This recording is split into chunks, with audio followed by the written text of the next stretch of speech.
Салмасымен перец дайындаймыз. Қыста тамақ ретінде де қолдансаңыз, ашып жей салсаңыз да дәмі керемет. Ол үшін бірінші салмасын дайындап аламыз. Начинкасы пиязымызды, болгарский перец, чеснок, капуста, помидор, сәбізімізді жақсылап турап аламыз. Майда етіп, үстіне жаңағы зелень петрушкамызды қосамыз. Рецепт описаниеде болады. Және майымызды, тұз, бұрышымызды қосып, жақсылап араластырамыз.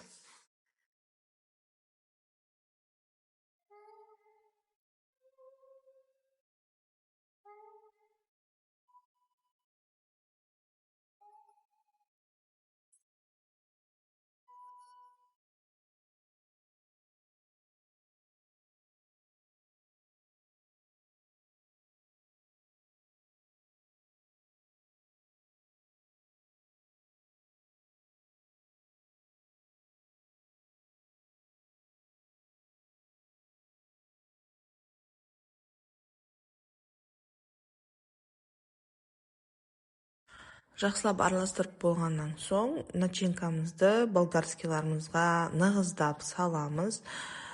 Менде екі түрлі болгарский болды. Негізінде көк болгарский сала бергендеріңіз дұрыс, өйткені бұл жұмсақ болады. Менде начинка қалып бара жатқаннан кейін қызылға да салып тастадым. Қызыл бізде сырты қаттырақ болады. Начинкамызды ішіне жақсылап салып, барғына салып шығамыз.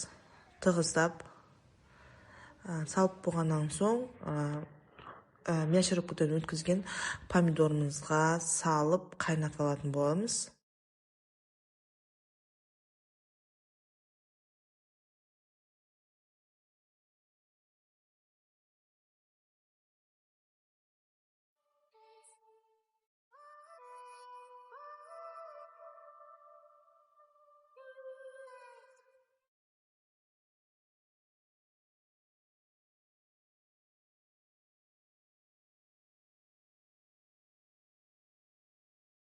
Қыздар, мына жерде начинканы толық салып болғаннан соң, осындай батып тұратындай, тасып кетпейтіндей үлкен ыдысымызға перцтерімізді жайғастырып, үстіне қайнап тұрған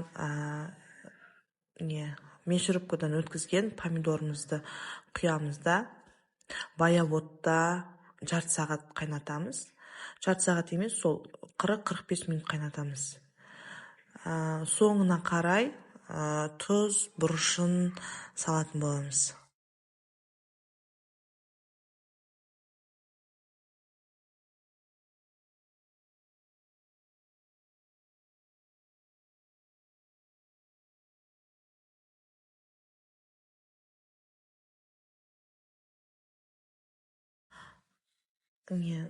Жаңағы мясорубкадан өткен томатымызды қосқаннан кейін, дәміне қарай осы лавровый лист, тұз қосамыз. Одан кейін мен сәл қышқылдау болғаннан кейін қостым. Бір пиала шекер қосып жібердім. Дәмі жақсы шықты, қышқылдығын басты.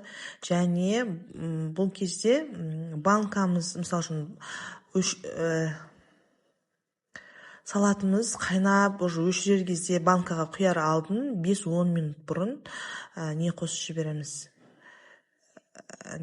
Уксус қосып жібереміз. 70% уксусты бір ас қасық қосып жібереміз, жақсылап араластырамыз. Содан кейін қазір осы салмаларымызды банкілерге құятын боламыз.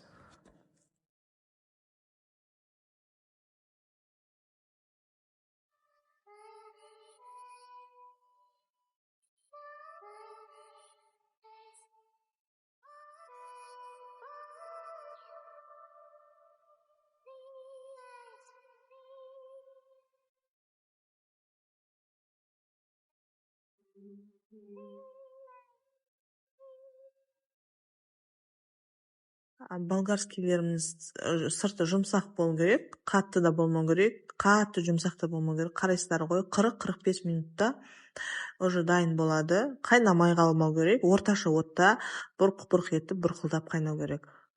жана болгандан кийин ар кайсысын банкеге салып чыгабыз да, перецларыбызды.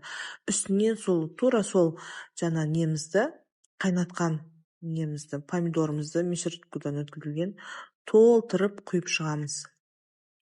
Және осы кезде салатка міндетті түрде крышкаларды ыстық суға стерилизация жасап, одан кейін барып банкаңызды жабатын боламыз. Жасап көріңіздер, енді дәмі керемет ас болсын.